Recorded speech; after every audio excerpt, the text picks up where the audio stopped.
Em meio a um novo avanço dos casos de Covid-19, o Ministério da Saúde recomendou a volta do uso de máscaras. Sobre esse assunto, a gente conversa a partir de agora com o Dr. César Eduardo Fernandes. Ele é o presidente da Associação Médica Brasileira, a quem agradecemos demais pela participação. Doutor, seja muito bem-vindo mais uma vez à Jovem Pan News. Muito obrigado, agradeço mais uma vez a oportunidade de estar com vocês para tratar de um assunto que parecia esquecido, né? Mas que vem à tona novamente e nos traz preocupação. Pois é, a gente tem observado justamente esse novo momento, né? Aumento substancial no número de contágios diários. As autoridades de saúde dos municípios e dos estados estão atentas, preocupadas, e também já observamos mudanças nos protocolos adotados em algumas localidades. Inclusive, algumas já recomendam a volta do uso de máscaras. Diante desse cenário, como a associação que o senhor preside tem se posicionado e tem recomendado, tem ratificado essas mudanças? É um momento para se preocupar, para ficar atento? Gostaríamos de escutá-lo. Eu entendo que o número de casos aumentou substancialmente, né? Não só no Brasil, o resto no mundo todo, mas aqui no Brasil nós acompanhamos a evolução do número de casos por boletins semanais, chamamos a isso de semana epidemiológica. Então, quando nós comparamos as últimas 2 semanas epidemiológicas, a que terminou nesse sábado, no dia 12, e a que terminou no sábado do dia 5, as 2 últimas, nós observamos que na semana que terminou no dia 5, nós tínhamos aproximadamente 26 mil casos novos acumulados durante a semana de infectados pelo vírus da Covid. E agora nós chegamos a aproximadamente 61 mil nesta semana. Veja que você mais do que dobrou de uma semana para outra o número de casos. E isso aumenta, acende uma preocupação, uma luz amarela, né? Que chama a nossa atenção de que nós estamos aumentando os casos. Por que isso? Provavelmente porque nós temos uma nova subvariante daquele vírus que nós já conhecemos, que era a variante Ômicron, é uma pequena mutação nesse vírus Ômicron, portanto uma subvariante, e parece que essa subvariante ganhou uma transmissibilidade maior. Tudo faz crer que é mais transmissível e talvez ele vença algumas das barreiras da infecção natural e se preocupa também de que ele possa ter um avanço, inclusive, na capacidade imunológica vacinal. Com base nisso, nós achamos que se deve incrementar as taxas de vacinação pela Covid, particularmente as doses de reforço. É bom lembrar que no Brasil existe mais ou menos 70 milhões de pessoas que não fizeram a primeira dose de reforço.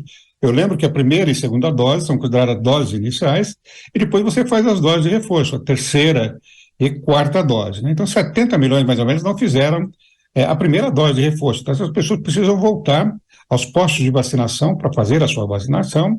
E agora, muito importante, nós temos a possibilidade, aqui no estado de São Paulo, começa na quinta-feira agora, no dia 17, imunizar as crianças, os bebês, tanto a partir de 6 meses até crianças de 5 anos, né? Essas crianças precisam ser inteiramente vacinadas, né?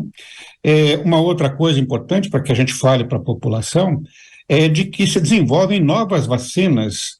As vacinas anteriores, elas são ainda eficazes, é bom deixar isso bem claro para a população, elas são bastante eficazes, mas tem vacinas em desenvolvimento que certamente ganharão a eficácia em relação às anteriores, porque elas já vão incluir nessas novas vacinas a variante Ômicron, que não está nas vacinas anteriores, né? Então, essas novas vacinas, que são chamadas vacinas de segunda geração, já estão em aprovação pela Anvisa, e certamente a Anvisa deverá dar celeridade à aprovação dessas novas vacinas. E, por fim, né, lembrar que aquelas medidas clássicas não farmacológicas, como o uso das máscaras, né, evitar situações de aglomeração, isolamento das pessoas contaminadas pela doença, né, e revacinar, inclusive com a 5ª dose, as pessoas acima de 40 anos que têm algum comprometimento imunológico, chamados imunocomprometidos. Essas são as regras básicas, né, além de fazer a higiene das mãos, né, regras que nós aprendemos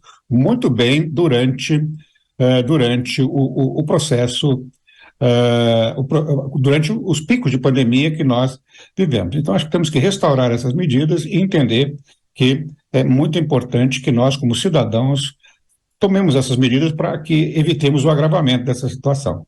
Pois é, já que o senhor mencionou a vacinação de crianças, até prestando serviço aqui para as pessoas que acompanham a programação da Jovem Pan News, aqui a capital paulista, a cidade de São Paulo, vai iniciar essa vacinação com crianças de 6 meses até 3 anos, primeiras que têm comorbidades, já a partir desta quinta-feira. Agora, a gente também acompanha que muitos pais ficam preocupados, né? Muitos não têm certeza se devem levar os filhos, as crianças, nessa idade, nessa faixa etária, para a imunização. A ampliação da vacinação para esse grupo, para as crianças dessa idade, ajuda nesse processo de colocar um freio nessa elevação de casos? O que é necessário, o que é importante falar para os pais que nos assistem agora? Porque muitos têm dúvidas. Será que eu devo levar o meu filho para ser imunizado? Pode acontecer alguma coisa com ele? Eu gostaria que o senhor dissesse, é fundamental? Não é? A sua colocação é muito pertinente, porque no Brasil nós estamos sofrendo um ataque muito importante às vacinas de um modo geral, né? Você veja que doenças que foram erradicadas no Brasil, como a poliomielite, que era uma doença extremamente grave, que levava as crianças acometidas a terem deficiências locomotoras para o resto das suas vidas, e era uma doença muito grave. Ela foi erradicada pela vacinação. Nós tivemos uma campanha muito bem sucedida, o famoso Zé Gotinha, e nós não tínhamos a poliomielite já há muitos anos, e hoje estamos temerosos com a volta da poliomielite pelo rebaixamento da vacinação nas crianças, né? Essa onda de negar a importância das vacinas contaminam, e dá para entender a preocupação dos pais, mas o que nós, médicos lastreados pelo conhecimento científico vigente, temos que dizer a esses pais: levem as crianças para vacinar. Nós estamos falando especificamente da Covid, né? As crianças, elas têm menos agravamento da doença, mas não quer dizer que é um salvo-conduto para que a criança se cure da Covid e fique sem nenhuma sequela. Então, é importante que se vacine. As crianças são reservatórios de transmissão do vírus. Em geral, os sintomas podem ser menores, podem não ser percebidos claramente, né? Então é importante que se vacine as crianças, primeiro para protegê-las, né? E segundo, para fazer essa proteção comunitária extremamente importante. Os eventos adversos das vacinas são muito pequenos, são quase que insignificantes, né? Não são ausentes, né? Mas são muito pequenos, e qualquer intervenção médica, é importante que se diga, ela pode ser carregada de algum evento adverso. As autoridades sanitárias têm que ver se esses eventos adversos se sustentam em função da magnitude do benefício que as vacinas trazem.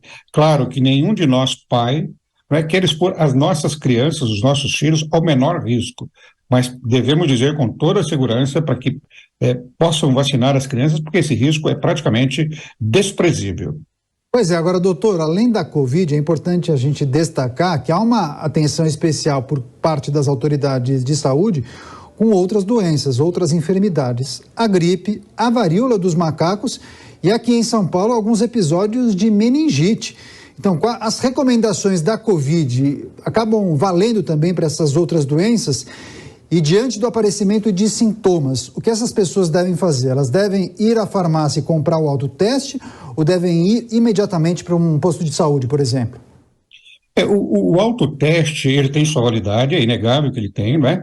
Ele pode fazer com muita sensibilidade o diagnóstico da Covid, mas mesmo diagnosticado com a Covid pelo autoteste, eu acho que pode observar se os sintomas forem mínimos, se não comprometer a qualidade de vida, se não houver nenhum sofrimento respiratório, quer seja de uma criança ou de um adulto. Mas esses sintomas se agravarem, mesmo com o diagnóstico positivado por um autoteste de farmácia, deve levar para uma unidade assistencial para fazer o correto diagnóstico, para ver se essa doença não está trazendo uma infecção secundária que comprometa os pulmões. Enfim, é muito importante que a pessoa que tenha sintomas, que lembrem um estado gripal, que é muito parecido com os sintomas da Covid, que essa criança possa, então, ir ao hospital para fazer o diagnóstico diferencial, como nós chamamos, entre uma situação e outra. Mesmo nas crianças mais jovens, a meningite, que é um quadro diferente, que comete as meninges, né, e dá um quadro diferente.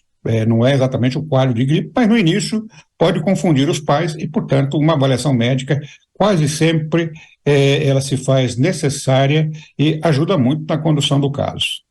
É isso, o avanço de casos de Covid em destaque nessa entrevista com o doutor César Eduardo Fernandes, ele é o presidente da AMB, a Associação Médica Brasileira, a quem agradecemos mais uma vez pela participação aqui na Jovem Pan News. Doutor, boa noite e volte mais vezes. Muito obrigado mais uma vez pela oportunidade. Vamos torcer para que a gente possa ter um cenário bem melhor do que aqueles anteriores que nós vivemos. Grande abraço a todos. Muito obrigado, boa noite. Tomara, doutor.